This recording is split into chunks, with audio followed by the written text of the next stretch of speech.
It's crazy how he describes getting shot. You know, how you'd almost think that, dang, you get shot, that'd be so painful. But when you're in the heat of things, and I think it happens so fast that it, like, your nerves don't pick up on the destruction. It depends where you get shot. Yeah. And it depends where those rounds hit. And I remember actually even hearing guys from Vietnam, SEALs from Vietnam told me, one guy told me a story that the first time he got shot, they were out on operation, came back. He was literally heading out to the bar. Actually, he said he was in the bar, and he realized he was bleeding.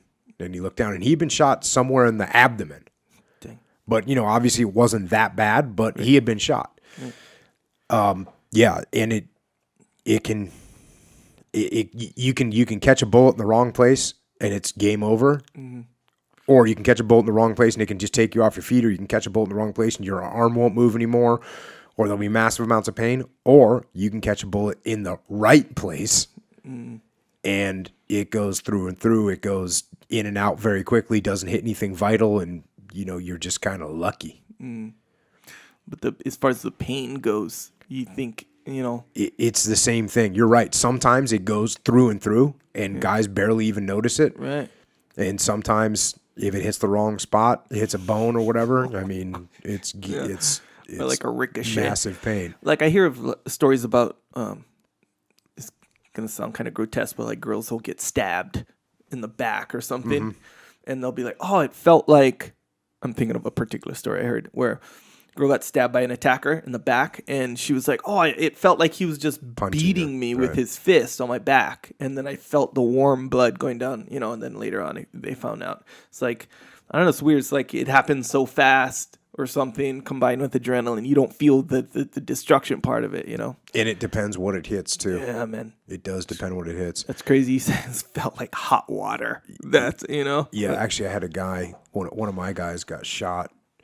He was out, you know, firefight going on, and all of a sudden he feels the hot kind of dripping down his back, hot liquid dripping down his back, and it turned out he'd just been shot in the camelback.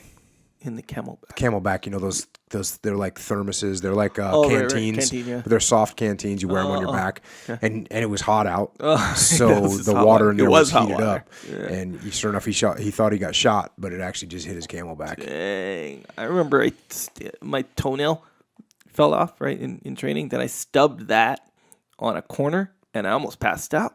So you kind of consider the destruction, you know. Yeah. You kind of compare them. Yeah.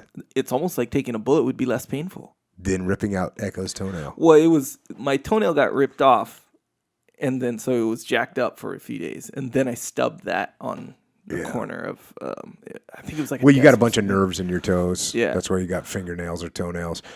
And again, the most important thing is where, you know, what does that bullet hit? What does that blade hit? What does it do to you? Yeah. Does it hit a nerve or not? Yeah, and the adrenaline, because when I got my toenail ripped off, it hit at this weird angle where it just peeled back my whole big toenail. And it didn't really hurt that much because I was rolling, you know, the adrenaline and stuff. But if I just sat there and said, "Hey, Jocko, peel back my toenail," like that, it'd probably hurt way more. It would hurt way more because I'd be involved.